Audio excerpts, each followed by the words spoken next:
4380 jours. C'est la durée de vie moyenne d'un chien. 12 ans. Alors puisque leur route à nos côtés sera forcément éphémère, ne perds pas de temps avec des théories moisies et des idées reçues d'un autre âge sur ce qu'est réellement un chien. Je m'appelle Céline Errand. Je suis éducatrice et comportementaliste canin à mon compte depuis avril 2019. Dans ce podcast, je vais te partager toutes les ressources que j'aurais aimé avoir avant d'adopter ma première chienne. Ici, pas de faux semblants. Je te parlerai en toute sincérité et on va aborder ensemble des tas de sujets de façon vulgarisée, développée et nuancée. Et tout ça, je le ferai avec une pointe d'humour mais surtout beaucoup de tendresse. Parce que tu comptes et que tu as le droit d'apprendre sans y laisser des plumes. 4380 jours seront toujours trop courts. Alors utilisons-les à bon escient pour devenir les meilleurs amis de ceux qui le sont déjà pour nous. Coucou, j'espère que tu vas bien. J'ai décidé de te faire un petit épisode de podcast sur un sujet assez particulier et assez difficile pour moi. Pour le faire, je suis dehors, je suis avec mes poules, donc je m'excuse d'avance si tu entends des petits caquettements autour de moi, c'est que j'ai les filles avec moi et comme je suis assez débordée émotionnellement par rapport à ce que je vais te partager, le sujet en lui-même est difficile pour moi, il est très possible qu'elles se mettent à discuter elles aussi pour sortir un petit peu tout ce stress, donc voilà, ne t'étonne pas si tu entends des poules en fond sonore. Aujourd'hui, j'avais envie je ne sais pas, mais en tout cas, je pense que c'était important pour moi de te parler de l'anxiété, de ce que c'est, de ce que ça me fait vivre et de ce que ça peut faire vivre à ton chien, et de certaines idées reçues un peu à la con qu'on peut avoir autour de ce sujet-là et qui viennent impacter les entraînements que tu pourrais faire avec ton chien, qui viennent impacter la façon dont les gens accompagnent les chiens anxieux et qui viennent en fait, j'allais dire malmener, je sais pas, j'ai pas envie d'utiliser des gros mots comme ça, mais qui peuvent avoir en tout cas un impact sérieux sur l'état émotionnel de ton chien et je pense que c'est important d'aborder ces sujets-là. Alors qui suis-je pour te parler de ça ? Qui suis-je pour te parler d'anxiété, de te parler de chiens anxieux, de te parler de comportement canin, de tous ces sujets-là. Je suis éducatrice et comportementaliste canin à mon compte depuis 7 ans. Je suis spécialisée en medical training et soins coopératifs. Ça veut dire que l'écrasante majorité des chiens que j'accompagne sont des chiens qui sont anxieux. Ils sont anxieux vis-à-vis des soins, vis-à-vis du cabinet vétérinaire, vis-à-vis de certaines situations ou de certains contextes. Et je suis moi-même une personne qui a un trouble anxieux généralisé diagnostiqué et qui vit donc au quotidien avec une anxiété chronique. Dans cet épisode de podcast, je ne vais absolument pas te faire l'affront de te faire des définitions étymologiques de ce qu'est l'anxiété, de ce qu'est la peur, de ce qu'est la panique. Je ne vais pas le faire parce que je n'estime pas avoir la légitimité pour le faire déjà, mais aussi parce que je n'ai pas envie de te noyer dans des définitions capillotractées, j'ai envie de te donner les termes tels que je les entends. Et donc je vais te donner entre guillemets ma définition de ce que je définis comme étant de l'anxiété, en tout cas telle que moi je la vis au quotidien. Et je veux partir de ce point-là, et uniquement de ce point-là. Donc je ne prétends pas que l'anxiété c'est uniquement ça, je ne prétends pas qu'il n'y a rien d'autre qui pourrait rentrer là-dedans. Je te parle juste de ma réalité et de ma définition de ce qu'est l'anxiété par rapport à ce que moi je vis au quotidien. Donc quand je vais te parler d'anxiété ici, je vais te parler d'une peur de fond, je te parle d'une appréhension vis-à-vis de l'environnement qui est permanente, ou en tout cas très présente, qui est majoritaire dans le quotidien, par une incapacité à respirer pleinement la plupart du temps, par une surveillance accrue de son environnement, et pas de façon forcément consciente d'ailleurs, par une tension physique permanente, par une anticipation de toute catastrophe ou danger qui pourrait arriver. Donc mon cerveau adore se faire des films des pires scénarios possibles. Ça va passer également, en ce qui me concerne, par de grandes difficultés d'adaptation dans des environnements qui sont totalement nouveaux ou dans des situations qui manquent grandement de prévisibilité. Donc je suis quelqu'un qui a besoin de prévisibilité, de connaître en avance mon planning, j'ai besoin d'une certaine routine, j'ai besoin de savoir ce qu'il va se passer, j'ai besoin de comprendre ce qu'il va se passer et j'ai besoin en fait de me sentir en sécurité en permanence parce que je ne suis jamais vraiment en sécurité en fait. Concrètement, si je devais te résumer de façon très simple ce qu'est l'anxiété pour moi au quotidien, ce serait comme si tu étais au fin fond de la forêt amazonienne et que à tout moment tu pouvais te faire bouffer par un tigre ou par un puma. Je suis très geek personnellement, donc si tu as déjà joué au jeu Green Hell, eh bien peut-être que ça te parlera, et si tu n'y as jamais joué, eh bien écoute, je t'invite à essayer ce jeu, et à y jouer avec les vrais réglages, j'entends, avec toutes les bestioles qui existent possibles et imaginables dans cette putain de forêt, et d'aller te balader dans Green Hell. Ce jeu-là, je le trouve très précieux pour ça, parce qu'il est très réaliste, le moindre caillou qui t'érafle fait que tu peux te blesser pour de vrai, et ça peut s'infecter et tu peux en mourir, il t'arrive des sacrés dégâts dans ce jeu. Mais dans ce jeu, à n'importe quel moment, tu peux avoir une saloperie de jaguar qui essaie de te bouffer.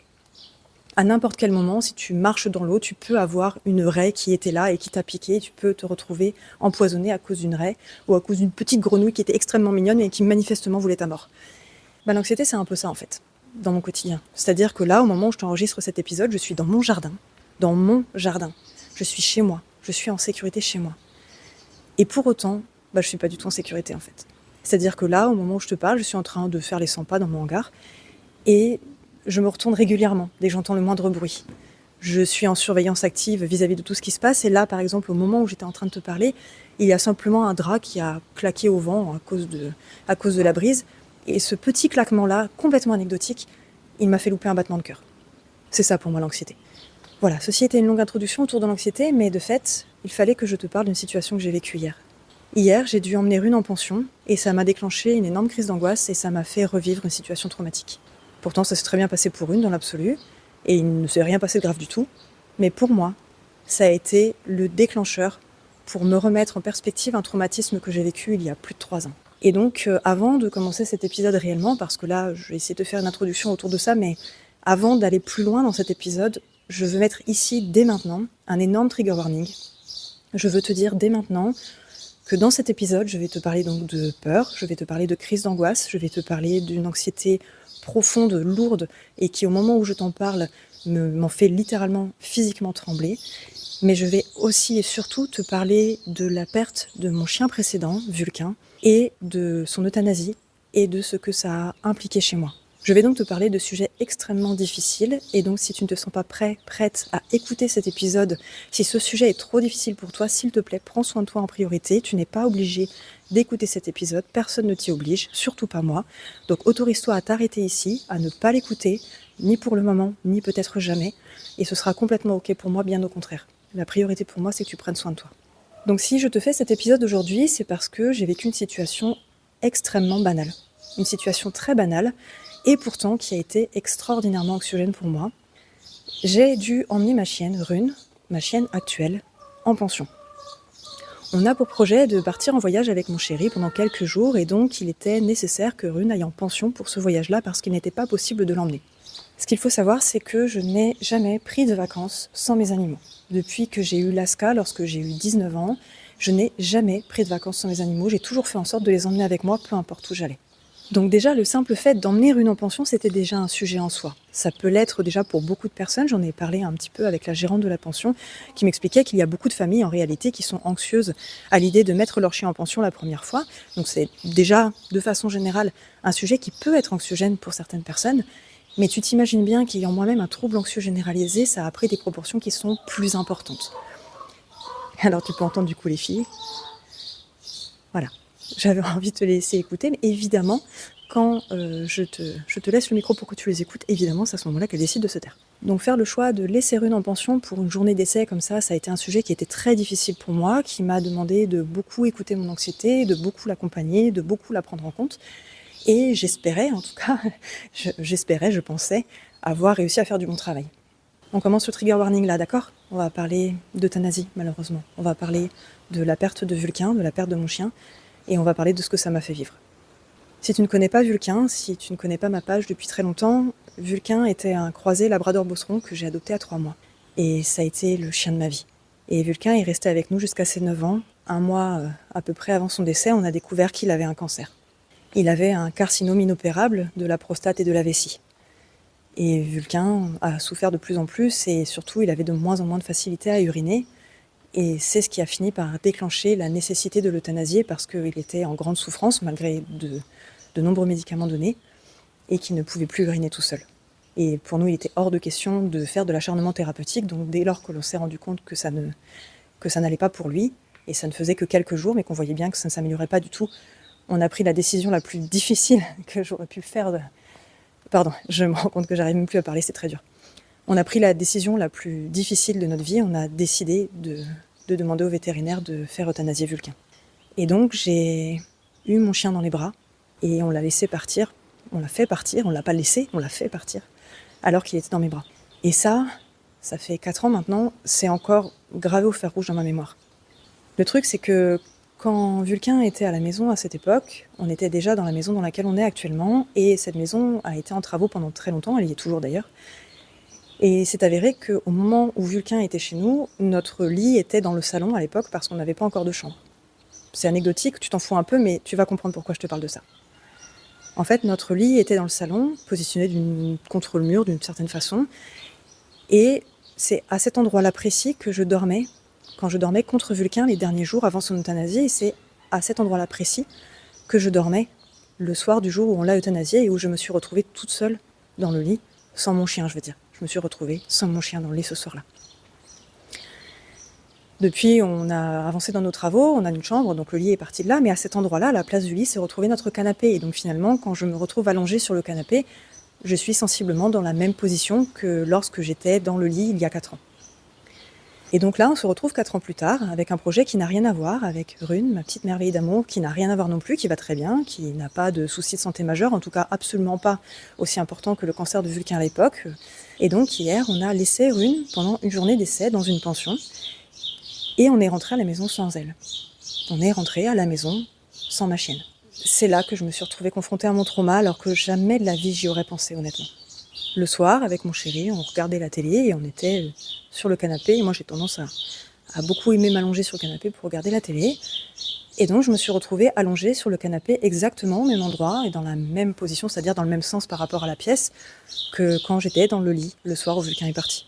Et là, à ce moment précis, j'ai vraiment compris les personnes qui ont un stress post-traumatique et qui ont des résurgences du trauma qui apparaissent parfois. Là, à ce moment précis, je me suis retrouvée 4 ans en arrière. Je me suis vue, sentie physiquement 4 ans en arrière, sans mon chien, en sachant que je le reverrai plus jamais. Sauf que j'étais 4 ans plus tard, et donc les deux situations se sont complètement mélangées dans ma tête, et je me suis retrouvée à pleurer à chaudes larmes. Mentalement, je savais que la réalité n'avait rien à voir, évidemment, que Rune n'était pas euthanasiée, évidemment qu'elle allait bien. Elle était très bien en pension, j'avais eu des nouvelles, ça allait très bien. Évidemment qu'on allait la récupérer le lendemain, c'était même pas un sujet. Pour mon cerveau, ça l'était pas. Mais pour mon corps, pour mon émotionnel, pour mon stress, pour mon anxiété, ça en était un. Et donc, je me suis retrouvée à pleurer à chaudes larmes parce que là, à ce moment précis, mon corps était persuadé que Rune était décédée, que Rune n'était plus là, et que j'étais en train de vivre à nouveau la même situation. Et donc, je me suis retrouvée à faire une crise d'angoisse, je me suis retrouvée à trembler comme une feuille, j'ai beaucoup pleuré, j'ai beaucoup écouté, discuté avec mon anxiété, j'ai beaucoup travaillé sur ce que je vivais à ce moment-là pour faire passer cette situation. Je suis allée prendre une bonne douche aussi, si tu es toi-même anxieux ou anxieuse et que dans ces cas-là tu sais pas trop quoi faire. Moi personnellement, aller prendre une bonne douche chaude, ça me remet dans le corps, donc je suis allée prendre une bonne douche. Bref, j'ai fait plein de choses pour essayer de m'écouter, mais ça n'a rien retiré au fait qu'à ce moment précis, j'ai vécu une situation terrifiante en fait. J'ai été vraiment terrifiée, j'ai eu l'impression d'être dans un cauchemar éveillé en fait. J'ai évidemment très mal dormi et j'ai été très stressée, et rien qu'encore de t'en parler là maintenant, je suis physiquement extrêmement tendue, alors que Rune est rentrée, ça y est, elle est à la maison, elle va très bien d'ailleurs, elle dort comme une souche parce qu'elle a vu plein de copains, mais je suis extrêmement stressée, j'ai des grosses douleurs dans les épaules et dans les trapèzes. Alors quand je dis grosses douleurs, c'est-à-dire que tu sais quand tu es au bord de la crampe et ça n'en est pas là, mais tu es au bord de la crampe, ça me fait ça en fait. Je suis tellement tendue physiquement que je suis au bord de la crampe au niveau des épaules et des trapèzes. J'ai du mal à respirer. Tout à l'heure, parce qu'on est dans un hangar de campagne, j'ai une petite souris qui est passée à côté de moi. J'ai pas du tout peur des souris, c'est vraiment un animal que j'aime énormément d'ailleurs. Et rien qu'elle, elle m'a fait sursauter. Enfin, elle m'a pas fait sursauter, j'ai pas été surprise, mais j'ai eu peur. C'est-à-dire, j'ai eu mon corps qui s'est réactivé comme si c'était pas une souris, mais ce putain de jaguar dans Green Hell. Voilà, c'était un peu décousu, peut-être un peu long, je suis désolée, mais c'est une situation très dure pour moi, donc c'est assez dur d'être concise à ce sujet-là. Alors si je te parle de ça aujourd'hui, c'est pas tant pour te parler de moi, c'est pas du tout pour me faire plaindre non plus. Et je veux que tu saches que je vais bien, enfin, toute proportion gardée, je suis très très stressée, mais je fais tout ce qu'il faut pour accompagner mon anxiété, je la conscientise, je suis accompagnée, je fais plein de choses, enfin voilà. Mais si je t'en parle aujourd'hui, c'est pas tant pour te parler de moi, c'est pour te parler potentiellement peut-être de toi, si tu vis ça, et si c'est le cas, je t'envoie tout mon soutien parce que je suis très bien placée pour te comprendre, mais aussi pour te parler potentiellement de ton chien ou de chiens qui sont dans ton environnement, proches ou moins proches. Parce que souvent, quand on parle de chiens anxieux, quand on parle d'anxiété chez les chiens, quand on parle de chiens qui ont peur de quelque chose, on est énormément... Alors, non, je vais pas dire on, surtout pas on d'ailleurs, parce que je me sens pas du tout concernée par ces conseils-là, je ne les apprécie pas du tout, d'ailleurs, je vais y venir. Mais ce qui est souvent recommandé, c'est d'être dans un travail actif, d'être dans du clic bonbon, regarde le déclencheur, waouh super, t'as une knacky, d'être dans la confrontation régulière à son déclencheur, même à petite dose, attention, je parle absolument pas d'immersion, je suis pas du tout en train de parler de volontairement balancer son chien sur un marché alors qu'il a peur des gens, mais la démarche en éducation canine à ce jour est encore énormément dans le vas-y, il faut le confronter, il faut être dans le travail actif, il faut bosser. Je suis pas d'accord avec ça honnêtement, je pourrais te faire un épisode sur ça potentiellement plus tard, mais enfin, voilà, pour moi c'est pas aussi simple, c'est pas que ça, c'est se baser tout son travail sur ça, en tout cas que ça ce soit la base du travail, pour moi c'est vraiment problématique, mais je m'égare parce que ça mériterait un épisode à part entière sur ça, mais aussi quand on parle de chiens anxieux, quand on parle de chiens potentiellement même traumatisés, alors d'un soin ou pas, mais moi je vais te parler de soins parce que c'est ce que j'accompagne. Par exemple, j'accompagne pas les chiens qui ont peur d'autres chiens, mais j'ai accompagné des chiens qui ont très peur de la piqûre, du vaccin, ou qui ont très très peur du veto, ou qui sont terrifiés à l'idée d'être manipulés par un ostéo, par exemple. Et souvent, ce qui peut être recommandé, en tout cas ce qui peut être mis en avant, c'est de dire que il faut résoudre ce problème en X temps. Un trauma, ça va. Si on bosse bien, dans quelques mois, c'est résolu. Et moi, j'aimerais que tu conscientises tout ce que je t'ai expliqué juste avant, tout ce que je t'ai expliqué concernant mon propre trauma, que j'ai énormément travaillé, la perte de Vulcain, tout ce que ça a impliqué pour moi personnellement, professionnellement parlant, tout ce que ça a impliqué pour moi mentalement, émotionnellement, et encore plus vis-à-vis de mon trouble anxieux, tout ce que ça m'a fait vivre, je l'ai énormément travaillé, je l'ai abordé en psychothérapie, j'ai fait beaucoup de choses pour avancer sur ce traumatisme. Et pourtant, 4 ans plus tard, je me suis retrouvée dans une situation vaguement similaire à la perte de Vulcain, et j'ai été remise de plein fouet dans mon trauma et dans la situation traumatique exactement comme si ça s'était passé hier. Donc je suis pas du tout en train de te dire que forcément un chien traumatisé ou un chien simplement, entre guillemets, simplement anxieux va mettre 4 ans à avancer vis-à-vis de son trauma ou de sa situation anxiogène. Par contre, ce que j'aimerais que tu conscientises, c'est que l'anxiété, elle joue pas au même jeu que toi. L'anxiété, elle joue pas avec les mêmes cartes.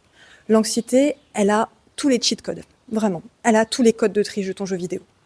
L'anxiété, elle va, et la peur, la panique, enfin voilà, tout ce qui... Quand je dis anxiété, c'est un gros panier un peu flou, mais en gros, la peur, ta peur, la peur de ton chien, la peur d'une personne de ton entourage qui a un trouble anxieux ou un trouble panique ou qui vit de l'anxiété simplement, et encore une fois, je dis simplement, c'est pas du tout pour minimiser, c'est juste une façon de parler, mais en tout cas, une personne qui vit de l'anxiété, que cette personne soit humaine ou non humaine, peu importe, il faut que tu comprennes que l'anxiété ne joue vraiment pas avec les mêmes cartes.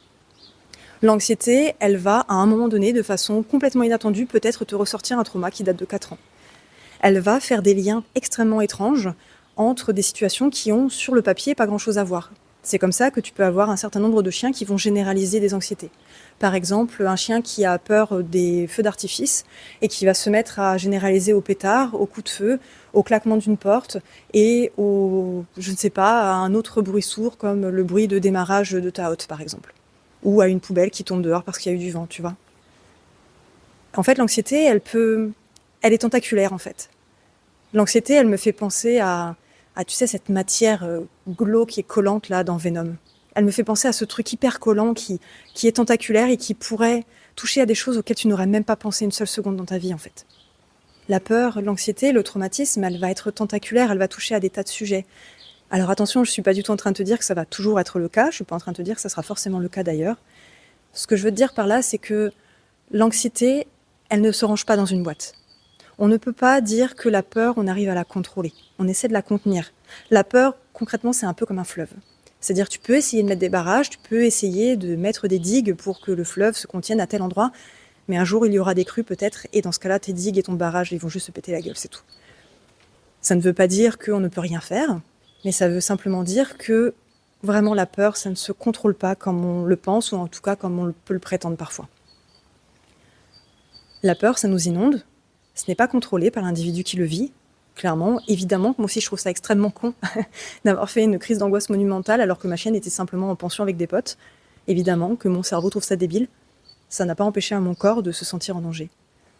La peur, elle m'inonde. Je n'y peux rien dans ces cas-là, je ne peux rien y faire. Et pourtant, crois-moi, je suis quelqu'un qui est, dans l'ensemble, quelqu'un de très motivé dans la vie, quelqu'un qui a plein de belles ambitions. Je suis quelqu'un qui a envie de faire plein de choses. Je suis pas du tout quelqu'un d'inhibé. Enfin, je suis quelqu'un qui a pas du tout envie d'avoir de l'anxiété, hein. Alors attention, quand je dis ça, évidemment que personne n'a envie d'avoir de l'anxiété.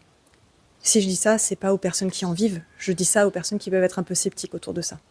Souvent, l'image qu'on peut avoir d'individus anxieux, c'est en gros de personnes qui sont un peu victimisées par la vie, quoi.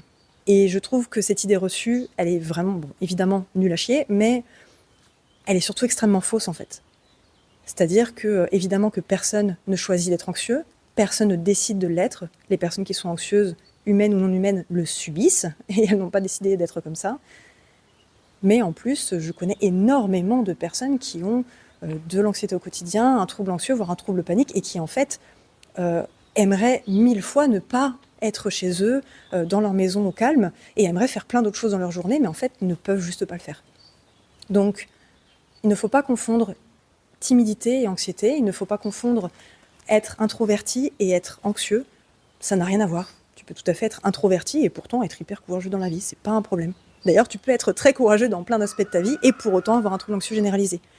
Ça marche pas comme ça en fait. L'anxiété, vraiment, c'est un fleuve, et un fleuve, ça ne se range pas dans une boîte. Ça marche pas comme ça. Concrètement, ce que ça veut dire par rapport à ton chien, si je devais te résumer un peu tout ça, un chien qui est anxieux vis-à-vis d'un truc, d'une situation, d'un élément, pourrait potentiellement généraliser son anxiété et il n'y pourra rien. Si un chien est anxieux, il n'y est absolument pour rien, il subit son émotion, il ne la construit pas, il ne le fait pas exprès. Un chien qui a peur de quelque chose et qui a vécu une situation traumatique vis-à-vis des soins, et ils sont beaucoup à vivre des situations qui sont considérées par ces chiens-là comme traumatisantes, eh bien ce chien va peut-être avoir à un moment donné des résurgences de son trauma. Et c'est pareil, c'est pas de sa faute, c'est pas de la mauvaise volonté, et c'est pas une régression qui sera forcément liée d'ailleurs à ta façon de travailler ou à tes compétences. C'est juste que c'est comme ça que le trauma fonctionne en fait. Il faut que tu saches aussi que l'anxiété, elle joue pas avec les mêmes cartes que toi, et donc peut-être elle va généraliser sur des trucs qui sont très étranges et qui pour toi n'ont absolument rien à voir et qui te paraissent même peut-être ridicules. Que travailler avec l'anxiété, alors je dis bien avec et pas contre elle, eh ben ça prend du temps, ça prend vraiment du temps. Et qu'une grosse partie de ce temps-là, c'est déjà de mettre en sécurité l'individu et de lui permettre de se rendre compte que déjà dans son environnement immédiat, il est en sécurité avant d'envisager une seule seconde de le confronter à un déclencheur quelconque.